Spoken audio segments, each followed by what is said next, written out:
Hello everyone, welcome to my YouTube channel. Myself doctor Pragya. और आज हम general anatomy में स्किन के बारे में डिस्कस करने वाले हैं।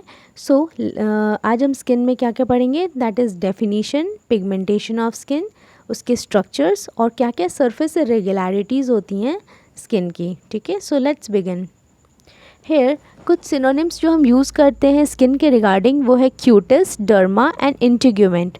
तो क्यूटिस जो होता है वो इस मीन्स क्यूटेनियस लेयर और the outer layer. Derma is the dermatology और डर्मेटोलॉजिस्ट, जो आप स्किन के डॉक्टर के पास जाते हो, that is dermatologist. So these are the words use instead of skin. तो अब यहाँ पे डेफिनेशन क्या कहता है, तो स्किन जो है वो जनरल कवरिंग होती है entire external surface of body की। ठीक है, जो एक्सटर्नल इंटायर सरफेस है बॉडी का, उसके एक कवरिंग है जो इंक्लूड करता है एक्सटर्नल ऑडिटरी मीटर्स और outer surface of tympanic membrane. मतलब जो आपका आउटर ईयर का जो आउटर एक्सटर्नल ऑडिटरी मीटर्स है उसको भी कवर करता है, और जो आपका टिम्पैनिक मेम्ब्रेन है उसको भी आपकी स्किन की सरफेस ही कवर करती है। तो अब आते हैं उसके सरफेस एरिया पे, that is 1.5 to 2 square metres. ठीक है, तो 1.5 से लेके 2 स्क्वायर मीटर्स तक आपके स्किन का सरफेस होता है टोटल। अब बात करते हैं कि अगर जो बर्न के पेशेंट्स हैं उनमें हम कैसे काउंट करते हैं कि कितना परसेंट उनका बॉडी सरफेस जो है स्किन कितना जला है। तो उसके लिए हम एक रूल ऑफ 9 कैलकुलेट करते हैं कि इवैल्यूएशन वैल्यू है, जिसमें फार्मूला होता है A is the surface area in square metre is equal to the weight in kgs multiplied by height in centimetre multiplied by 71.84। तो ये हम एक फार्मूला यूज़ करते हैं रूल ऑफ 9 के अंडर वैल्यू को कैलकुलेट करने के लिए कि कितना percent of the body burn है। बट ये प्रैक्टिकली पॉसिबल नहीं है कि when a patient comes to you in a emergency situation और आप यहाँ पे फार्मूलाज कैलकुलेट करो, फार्मूला से निकालो। सो एक एस्टिमेटेड वैल्यू है। तो एडल्ट और चिल्ड्रन में अलग अलग ये वैल्यूज़ होती हैं। तो हेयर जो 9% ऑफ द है वो इंटायर हेड और नेक के लिए हम 9% इवेल्युएट करते हैं वैल्यू। ठीक है, जो चेस्ट और एब्डोमेन के लिए हम वैल्यू कैलकुलेट करते हैं वो 18% है, वाइल जो बैक के लिए हम वैल्यू कैलकुलेट करते हैं वो 18%, दोनों आर्म्स के लिए 9%, 1% for your perineal region that is your genital region, and 18% जो है वो हम काउंट करते हैं आपके दोनों ही लोअर लिम्स के लिए। ओके तो अगर एक पेशेंट आता है जिसका सिर्फ हेड बर्न है तो we can calculate it in वो कि 9% टोटल बर्न हुआ है बॉडी का, या फिर एक हाथ जल गया या फिर दोनों हाथ जले हुए हैं, दैट इज़ 18% बर्न है पेशेंट को, ऐसा बोलते हैं। ओके अब आते हैं चिल्ड्रंस में। तो चिल्ड्रन में ये वैल्यू थोड़ी सी डिफ़र कर जाती है, एज जो उसका हेड अगर बर्न है तो हम जो वैल्यू कैलकुलेट करते हैं वो 18% कैलकुलेट करते हैं, और अगर इसके जो लिम्स हैं दोनों लोअर लिम्ब है इनका वैल्यू बस डिफ़र करता है, दैट इज़ 13.5%। ओके वाइल सारे वैल्यूज़ जो हैं जैसे कि चेस्ट और बैक के जो वैल्यू है फ्रंट के बैक के वो 18% होते हैं, 9% for your both arms and 1% is your genital region. तो ये वैल्यूज़ कैलकुलेट करते हैं अगर कोई भी पेशेंट आए तो इमिडिएटली लाइक कितना percent of the body surface burn है, तो we can easily evaluate the value from this chart. Now अब बात करते हैं पिगमेंटेशन ऑफ स्किन की। तो स्किन का जो हमारा कलर होता है वो कैसे आता है, दैट कम्स फ्रॉम योर, ये जो 5 पिगमेंट्स हैं इसकी वजह से होती है। ठीक है, इसकी कॉम्बिनेशन की वजह से होती है। तो जो मेलानिन होता है वो ब्राउन कलर प्रोवाइड करता है हमारी स्किन को। ये जो है वो जर्मिनेटिव जोन ऑफ एपिडर्मिस में प्रेजेंट होता है। We will study germinative zone in structure of skin, अभी पढ़ेंगे तुरंत। एंड मेलानॉइड जो है वो मेलानिन, ये एज फॉर मेलानिन की जैसा ही होता है बट ये थोड़े लाइटर शेड्स देता है, और ये पूरी ही एपिडर्मिस में प्रेजेंट होता है। ठीक है, the third one is your keratin, जो कि yellow to orange colour provide करता है स्किन को। ये जो है वो स्ट्रैटम कॉर्नियम में प्रेजेंट होता है, and fat cells of dermis. Okay haemoglobin जो है वो पर्पल कलर देता है, और ऑक्सी हेमोग्लोबिन जो है वो रेड कलर देता है, जो कि क्यूटेनियस वेसल्स में प्रेजेंट होता है। अब बात करते हैं थिकनेस। जो स्किन की थिकनेस है वो क्या है, that is 0.5 to 3 mm is the thickness of your skin, this is the normal fact. अब क्या है कि स्ट्रक्चर के बारे में पढ़ते हैं। सो यहाँ पे दो स्ट्रक्चर्स में डिवाइडेड है हमारी स्किन। पहला जो है वो एपिडर्मिस और दूसरा जो है वो dermis.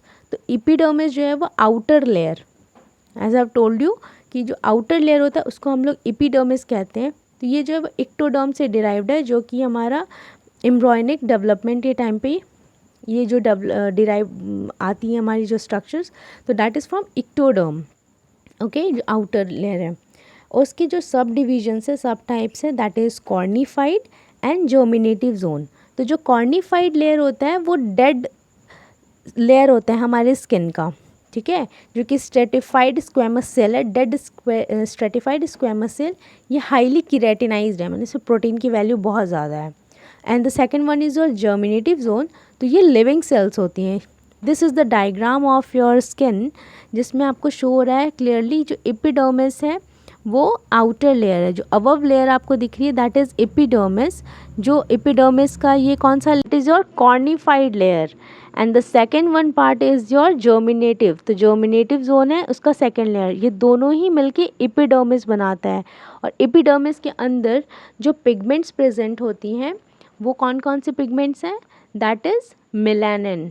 Melanin is your in germinative layer and melanoid in throughout आपकी एपिडर्मिस में मेलेनॉइड होता है। ओके, तो मेलानिन जो है वो जर्मिनेटिव लेयर में होता है, या आपके डेड सेल्स में जो आउटर लेयर है उस पर प्रेजेंट नहीं होता है। दैट्स वाई जो कभी कभी कुछ लोग होते हैं जो बचपन से काले नहीं होते बट बाद में धूप में काले हो जाते हैं। तो that all because of your changes in environmental changes. वो धीरे धीरे वो चीज़ डार्कर होती गई उनकी शेड्स, नॉट बिकॉज कि पहले से काले थे। That's all a fact. तो अब क्या है कि डर्मिस लेयर जो है वो डर्मिस उसके नीचे आता है। जो इनर लेयर होती है स्किन की वो है डर्मिस, जिसके अंदर स्वेट ग्लैंड्स होते हैं, नर्व्स होती हैं, आर्टरी एंड वेन्स होते हैं। तो that all comes in the dermis layer, ठीक है। अब बात करते हैं जो डर्मिस लेयर है वो मीजोडर्म से राइज्ड है, जिसको एक दूसरा नाम है कोरियम, भी एक उसका दूसरा नाम है। एंड इसमें जो है वो कनेक्टिव टिश्यूज़ भी होते हैं, ब्लड वेसल्स होते हैं। Okay, I have told you. अब इसमें क्या होता है कि इसमें कुछ लेयर्स फॉर्मेशन होती है। जैसे कि डर्मिस के जो फाइब्रोब्लास्ट बंडल्स होते हैं वो फ्लेक्सर्स में कुछ इस तरीके से अरेंज्ड होते हैं, जो कि एक क्लीवेज लाइन बना लेते हैं और एंगर्स लाइन बना लेते हैं, ठीक है। तो इसका एक पर्टिकुलर नाम है, क्रीजेस बना लेती हैं ये। तो लॉन्गिट्यूडनल होता है ये लिम्ब में और हॉरिजॉन्टल होता है नेक और ट्रंक में। जो कि सी एक डायग्राम यहाँ पे जो नेक पे जो आपकी हॉरिजॉन्टल लाइंस बनी हुई है, that all because of your dermis. जो डर्मिस की जो फाइब्रोब्लास्ट हैं वो इस तरीके से अरेंज्ड है कॉन्सेंट्रेटेड मैनर में। जब हम नेक का फ्लेक्शन करते हैं तो वो उसी सरफेस पे वो फ्लेक्स होती है। तो वो फ्लेक्स होते होते एक ऐसा कंसंट्रेट हो गई है फाइब्रोब्लास्ट उस पे में कि वो उसी पैटर्न में ही फोल्ड होती हैं स्किन, ठीक है। तो इसका एक बेसिक इम्पॉर्टेंस भी है कि जैसे कि सर्जरी के टाइम पे, जैसे कि थायराइड सर्जरी है, तो उसमें जब हम कट करेंगे स्किन को, सरफेस को, तो वो हम इन क्रीजेस के पैरेलली कट करेंगे।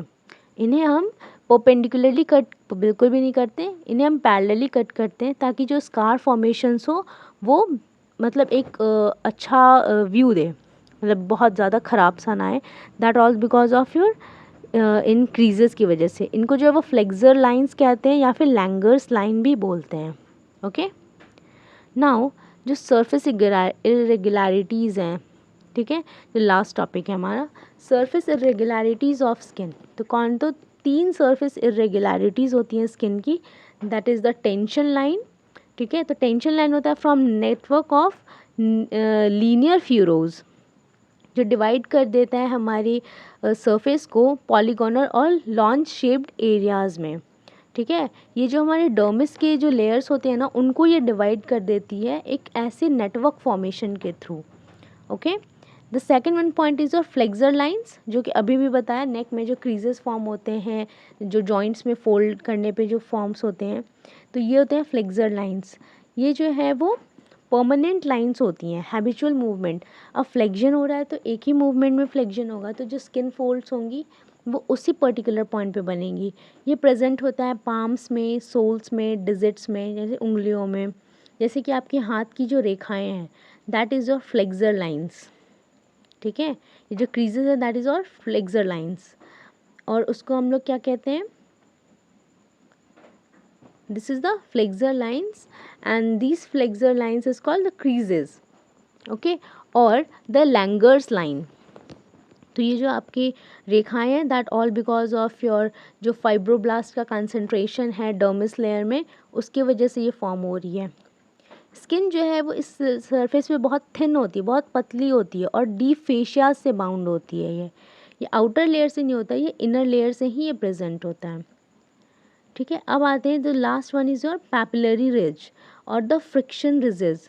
तो फ्रिक्शन रिजेज जो होती हैं वो आपके जो फिंगरप्रिंट्स होते हैं, जो स्मॉल स्मॉल रिजेस बनाता है, जो एक इम्प्रेशंस होती हैं जो हमारे फिंगर्स पे, तो ये प्रेजेंट होता है पाम्स में, सोल्स में और डिजिट्स में। तो ये जैसे होते हैं सेकंड डायग्राम में, ये जो है वो एक फॉर्म ऑफ ये छोटे छोटे से डॉट डॉट जो स्ट्रक्चर्स आपको दिख रहे हैं, ये इस एक कर्विलीनियर मैनर में, that is your papillary ridge, okay. तो here is the papillary ridge जो आपके अलग अलग इंसान में, अलग अलग इंडिविजुअल में ये डिफ़र कर जाती है, that is your papillary ridge, okay. So thank you, thanks for the watching, keep learning.